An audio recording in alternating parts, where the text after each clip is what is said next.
2025 champions ట్రోఫీలో భాగంగా India మొదటి మ్యాచ్లోనే ఘన విజయాన్ని అందుకుంది. ఈ మ్యాచ్లో మన స్టార్ ప్లేయర్లు తమ కెరీర్లోనే కొన్ని బెస్ట్ రికార్డులను అలాగే చెరపలేని మైల్స్టోన్స్ని చేరుకున్నారు. ముఖ్యంగా ఈ మ్యాచ్తో మన హిట్ మ్యాన్ రోహిత్ శర్మ ఓడిఐలో 11,000 పరుగులు చేసి పెద్ద అచీవ్మెంట్ సాధించాడు. ఈ మ్యాచ్తో కలుపుకొని మొత్తం 261 ఇన్నింగ్స్లో ఈ ఘనత సాధించి తక్కువ ఇన్నింగ్స్లో ఎక్కువ పరుగులు చేసిన ప్లేయర్ లిస్టులో 2వ స్థానంలో నిలిచాడు.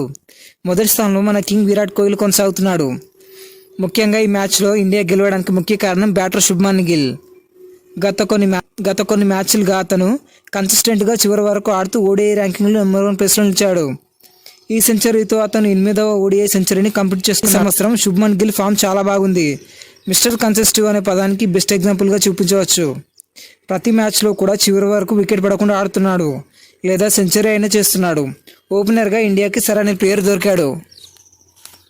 అలాగే ఈ మ్యాచ్లో షమి అద్భుతంగా ఆడి 5 వికెట్లు తీశాడు. ఇలా ఓడిఐలో 5 వికెట్లు తీయడం ఇది 5వసారి. అలాగే ఐసీసీ ఓడిఐ ఇండియా తరపున ఎక్కువ వికెట్లు తీసిన ప్లేయర్గా షమి 60 వికెట్లతో మొదటి ప్లేస్లో నిలిచాడు. అలాగే ఈ మ్యాచ్తో తీసిన వికెట్లతో ఏషియాలో 200 ఇంటర్నేషనల్ వికెట్స్ తీసిన ప్లేయర్గా నిలిచాడు.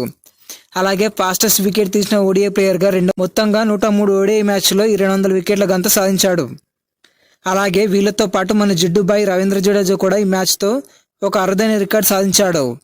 ఈ మ్యాచ్ అతని కెరీర్లో 200వ మ్యాచ్.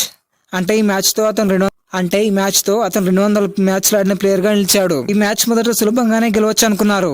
తర్వాత మెల్లిమెల్లిగా కష్టంగా మారింది. ఇందులో జరిగిన కొన్ని క్యాచ్ డ్రాప్లు చాలా ఎక్స్పెన్సివ్గా మారాయి. ఇక మ్యాచ్ హైలైట్ చూసుకున్నట్లయితే టాస్ గెలిచిన బంగ్లాదేశ్ బ్యాటింగ్ ఎంచుకుంది. ఇక్కడ మీరు ఒకటి గమనించినట్లయితే రోహిత్ శర్మకి టాస్ రావడం లేదు. గత 10 మ్యాచ్ల నుంచి టాస్ ఓడిపోతూనే ఉన్నాడు. ఈ మ్యాచ్తో 11వ టాస్ కూడా ఓడిపోయాడు.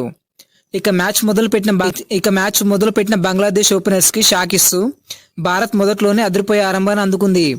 ఓపెనర్స్ అయిన సర్కార్ని షమి మొదటి ఓవర్లోనే ఒక్క రన్ కూడా చేయనివ్వకుండా డకౌట్ చేశాడు.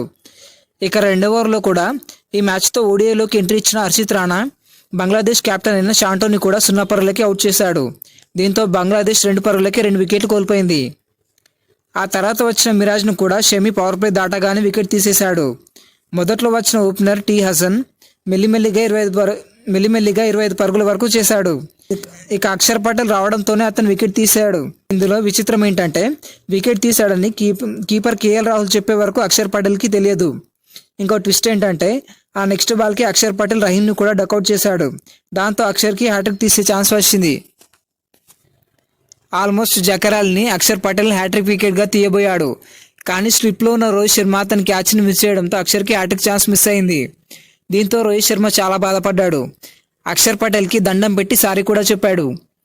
ఇక ఒక 5లో వచ్చిన తాహిద్ రిడాయ్ అద్భుతంగా టీంకి పరుగులు సమకూరుస్తున్నాడు. ఇక రిడాయ్ ఇంకా అలీ ఇద్దరూ కలిసి మెల్లిమెల్లిగా చెరో హాఫ్ సెంచరీలు కంప్లీట్ చేసుకుని చూస్తుండగానే టీంకి 100 పరుగుల భాగస్వామ్యాన్ని చేకూర్చారు.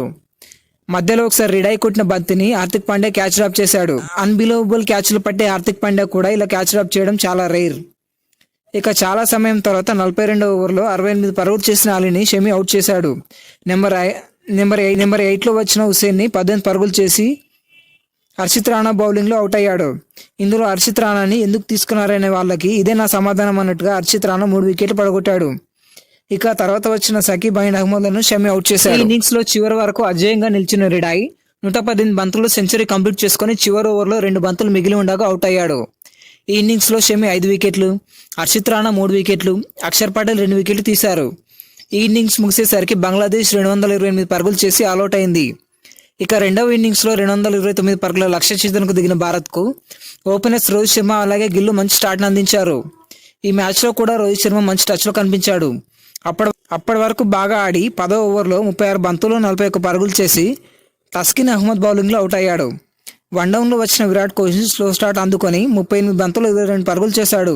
ఒక రకంగా కోహ్లీ కంటే రోహిత్ శర్మ ఫామ్ కొంచెం బెటర్గా ఉంది. 23వ ఓవర్లో హుస్సేన్ బౌలింగ్లో అవుట్ అయిన కోహ్లీ మళ్ళీ నిరాశపరిచాడు. ఆ తర్వాత వచ్చిన శ్రేయస్ అయ్యర్ ఇంకా గిల్లు స్ట్రైక్ రొటేట్ చేస్తూ మెల్లిమెల్లిగా టీంకి పరుగులు సమకూరుస్తున్నారు. 69 బంతుల్లో 50 పరుగులు చేసి మళ్ళీ హాఫ్ సెంచరీ చేశాడు. కానీ మరోపక్క బాగా ఆడతాడనుకున్న అయ్యర్ మాత్రం 15 పరుగులకే ముస్తఫిజుర్ రెహమాన్ బౌలింగ్లో అవుట్ అయ్యాడు. ఇలా వచ్చిన బ్యాటర్లు తడబడుతున్న గిల్ మాత్రం క్రీజుకి అతుక్కుపోయాడు. నంబర్ 5లో వచ్చిన అక్షర్ పటేల్ కూడా ఎవరు ఊహించిన విధంగా 8 పరుగులకి ఆల్అౌట్ అయ్యాడు. దీంతో ఇండియా రన్ రేట్ మెల్లమెల్లగా తగ్గడం మొదలైంది. నెంబర్ 6లో వచ్చిన కేఎల్ రాహుల్ మాత్రం ఈ మ్యాచ్ మంచిగా ఆడుతూ ఛాన్స్ యూజ్ ఒక దశలో 10 పరుగుల లోపే అవుట్ అయ్యేవాడు. మొదటి ఇన్నింగ్లో రోహిత్ శర్మ బంగ్లాదేశ్ బ్యాటర్ అయిన అలీ క్యాచ్ మిస్ చేశాడు. ఇక్కడేమో అలీ కేఎల్ రాహుల్ క్యాచ్ని మిస్ చేశాడు.